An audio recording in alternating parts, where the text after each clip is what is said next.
ജില്ലയിലെ ATM കവർച്ചാ സംഘം പിടിയിൽ. തമിഴ്നാട്ടിലെ നാമക്കല്ലിൽ കുമാരപാളയത്ത് വെച്ച് തമിഴ്നാട് പോലീസാണ് പ്രതികളെ പിടികൂടിയത്. ഹരിയാന സ്വദേശികളാണ് പിടിയിലായവർ. മോഷ്ടിച്ച പണവുമായി കണ്ടെയ്നറിലാണ് സംഘം യാത്ര ചെയ്തിരുന്നത്.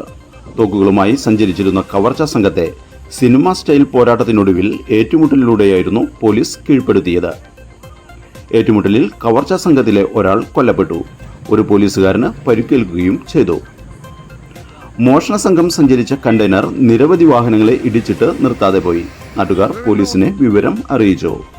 ഇതോടെ നാമക്കൽ പോലീസ് കണ്ടെയ്നർ ലോറിയെ പിന്തുടർന്ന് പിടികൂടുകയായിരുന്നു. ATMിൽ നിന്ന് തട്ടിയെടുത്ത 65 ലക്ഷം രൂപയും ഇവരിൽ നിന്ന് പിടിച്ചെടുത്തു.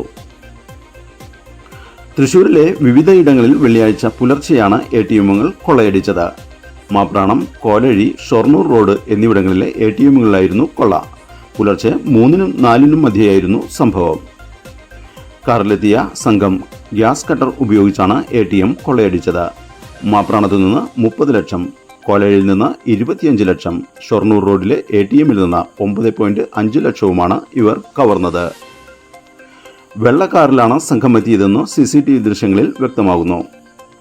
കവർച്ചയ്ക്ക് ശേഷം ദേശീയപാതയിലേക്ക് കടന്ന് കാറും പണവും ഉൾപ്പെടെ കണ്ടെയ്നറിലേക്ക് മാറ്റുകയായിരുന്നു എന്നാണ് സൂചന. തൃശൂരിലെ അതിർത്തികളിലെല്ലാം കർശന നിരീക്ഷണം ഏർപ്പെടുത്തിയിരുന്നു. എന്നാൽ അതിനു മുമ്പേ തന്നെ സംഘം കേരളത്തിന്റെ അതിർത്തി കിടന്നിരുന്നു എന്ന് വേണം കരുതാൻ. ഏതായാലും 24 മണിക്കൂറിനുള്ളിൽ കവർച്ചാ സംഘത്തെ പിടികൂടിയ തമിഴ്നാട് പോലീസിന് ഒരു ബിഗ് സല്യൂട്ട് നൽകാം.